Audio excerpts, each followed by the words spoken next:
जहां आम लोगों का सांस लेना भी दुश्वार है, वहां जान की बाजी लगाकर भारत माता की रक्षा करना उनका फर्ज।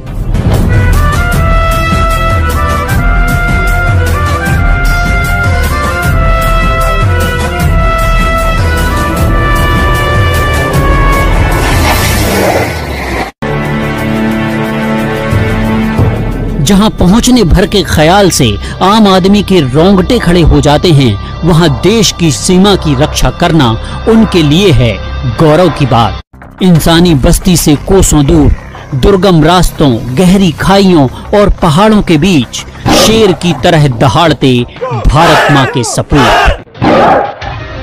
अदम्य साहस, वीरता, बेमिसाल शौर्य और धुन के पक्के, ये भारत मां के वे लाल हैं जिनके लिए 12,000 फुट की ऊंचाई भी जिंदगी जीने का जज्बा है।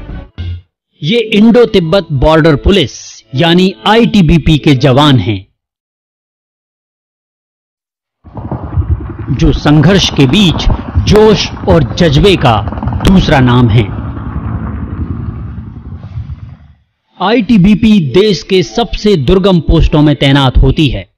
यहां आकर पता चलता है कि हमारे जवान किन परिस्थितियों में दुश्मनों से लोहा लेते हैं। जब देश सुख और शांति से दीपावली मनाता है, सीमा पर हमारे जवान तैनात रहते हैं। -30 डिग्री तापमान में इस तरह अपने आप को दुरुस्त रखना कोई इन जवानों से सीखे।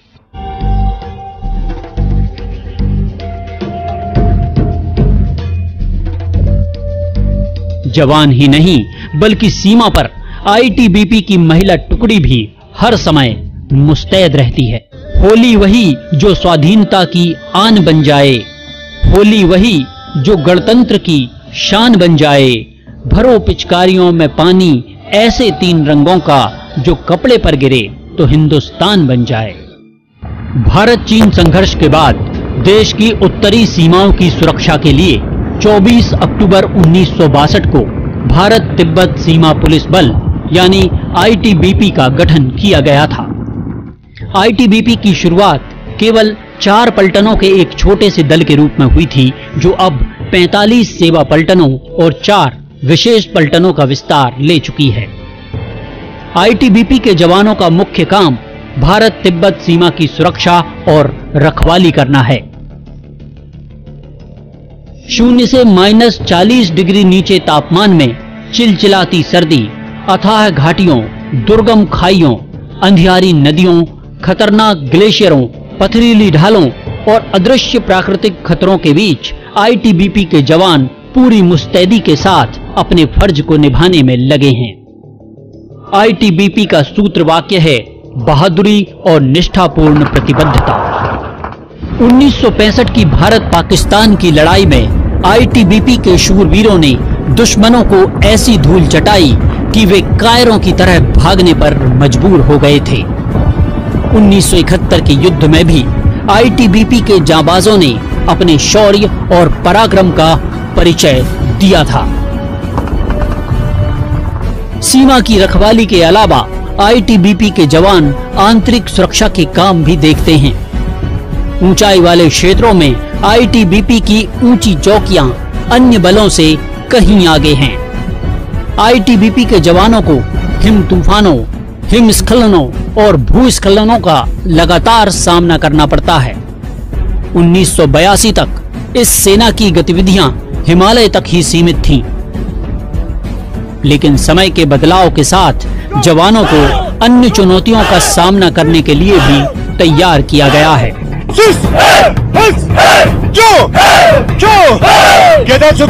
शुरुआत में आईटीबीपी के जवानों को सौंपे गए कामों के कारण इनकी भूमिका जंगलों और हिमालय के प्राकृतिक क्षेत्रों तक ही सीमित थी।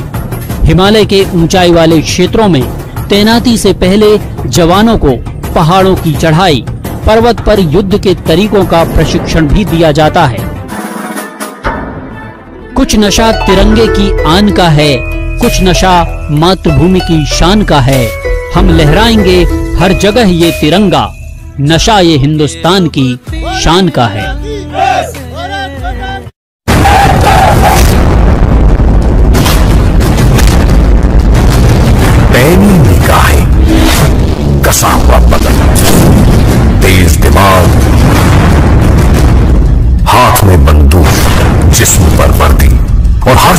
का सामना करने का जज्बा, ये एक सीमा रक्षक की पहचान है।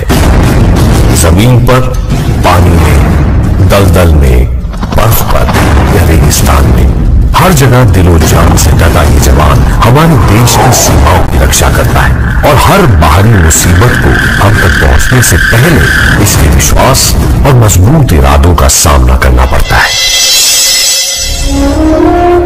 पाकिस्तान और बांग्लादेश से लगती अपनी सीमाओं की सुरक्षा और सीमा पर रह रहे लोगों में सुरक्षा के एहसास को बनाए रखने को ध्यान में रखते हुए 1 दिसंबर सन 1965 को श्री के.एफ. रुस्तम जी के नेतृत्व में बॉर्डर सिक्योरिटी फोर्स यानी सीमा सुरक्षा बल का जन्म हुआ।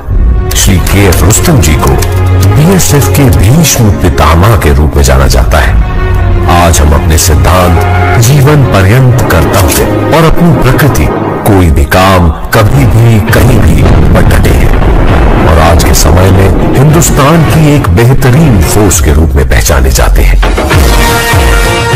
हर एक जवान, हर एक सीमा रक्षक, हर वो शख्स, हर वो इंसान जो सीमाओं पर है, सिर्फ लड़ाई के मैदान में ही योद्धा नहीं होता।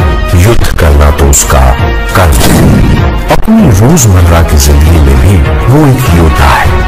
अपनी सीमाओं की चौकसी में दिन रात जुटे अपने देश की सुरक्षा के लिए मर मिटने वाले सीमा प्रहरी का जीवन धर्म और कर्म के दोहरे दायित्वों को निभाने में ही होता है। हौसले टूटने न पाए, उड़ान अभी बाकी है, कदम लड़खड़ा न जाए कि सांस अभी बाकी है। देखा है हमने तेरे लहू में उबाल, तू खामोश है कि तुझ में इंसान अभी बाकी है।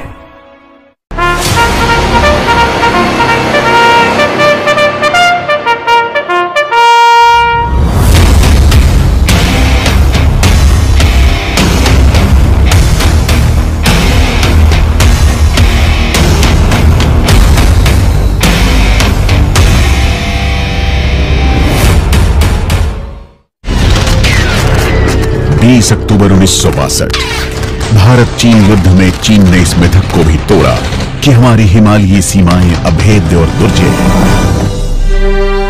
और इसके बाद शुरू हुआ सशस्त्र सीमा बल का एक गौरवपूर्ण और स्वर्णिम सफर, जब वर्ष 1963 में स्पेशल सिक्योरिटी बॉडी की स्थापना की गई, जिसको 1970 में स्पेशल सर्विस ब्यूरो नाम दिया गया। लक्ष्य था सरहदी आबादी का भरोसा जीतकर उनमें राष्ट्रीय स्वाभिमान जगाकर राष्ट्र की मुख्य धारा में शामिल करना। सन 2001 के बाद स्पेशल सर्विस ब्यूरो ने एक नए दौर में प्रवेश किया। 2003 में सशस्त्र सीमा बल के रूप में एक नई पहचान मिली और सीमा रक्षक के रूप में भूमिकाएं भी बदली। एसएसबी की कार्यकुशलता का सम्मान करते हुए 2004 में बल को प्रेसिडेंट कलर्स से नवाजा गया। आज एसएसबी भारत नेपाल और भारत भूटान की खुली, संवेदनशील और चुनौतीपूर्ण सीमाओं की दिन रात हिफाजत करने के साथ उग्रवाद विरोधी अभियान, आंतरिक सुरक्षा, आपदा राहत, वन्य जीव और मानव तस्करी रोकने में अपना योगदान दे रहा है। इन मुश्किल कामों को बखूबी अंजाम देने के लिए सशस्त्र सीमा बल ने लगातार अपनी क्षमताओं में विस्तार किया है। वर्तमान में एसएसबी के 18 सेक्टर मुख्यालयों के अधीन 69 सशक्त बटालियनों में लगभग 78,000 समर्पित ऑफिसर और जवान तैनात हैं, जिनमें तकरीबन 1400 महिलाएं भी शामिल हैं। 1751 किलोमीटर लंबी भारत नेपाल सीमा और 699 किलोमीटर भारत भूटान सीमा की पैनी निगरानी कोई आसान काम नहीं, क्योंकि खुली सीमा में राष्ट्र विरोधी तत्वों को पहचानना बेहद जटिल कार्य है। इसके बावजूद साल दर साल एसएसबी ने अपनी तत्परता से बड़ी संख्या में अपराधियों और तस्करों को गिरफ्तार करने के अलावा करोड़ों रुपए के मूल्य का प्रतिबंधित सामान भी जब्त किया है, जिसमें नारकोटिक्स, वन्य जीव उत्पाद और पुरातात्विक वस्तुएं भी शामिल हैं। सीमा पर मानव तस्करी के विरुद्ध एसएसबी की मुहिम अनवरत जारी है।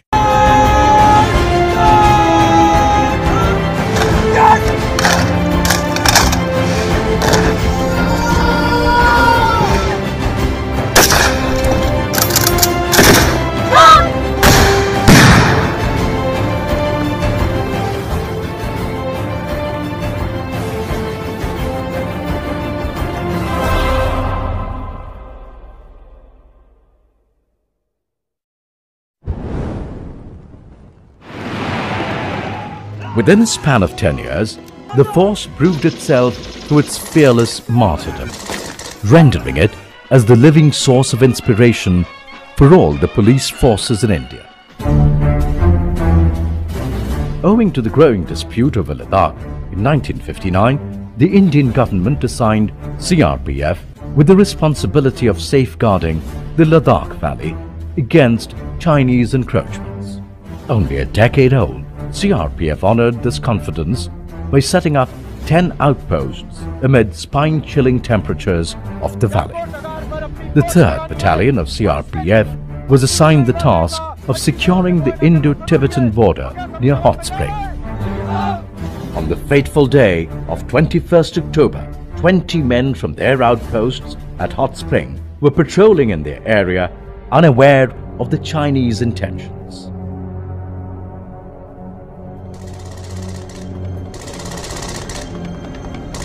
Without warning, the Chinese troops attacked them with automatic weapons from a hilltop. 10 brave CRPF men laid their lives.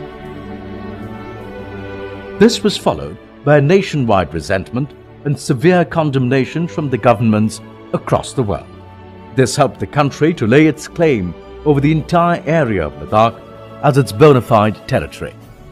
To salute the indomitable courage and sacred memory of these brave men of our soil, 21st October is observed as the Police Commemoration Day every year.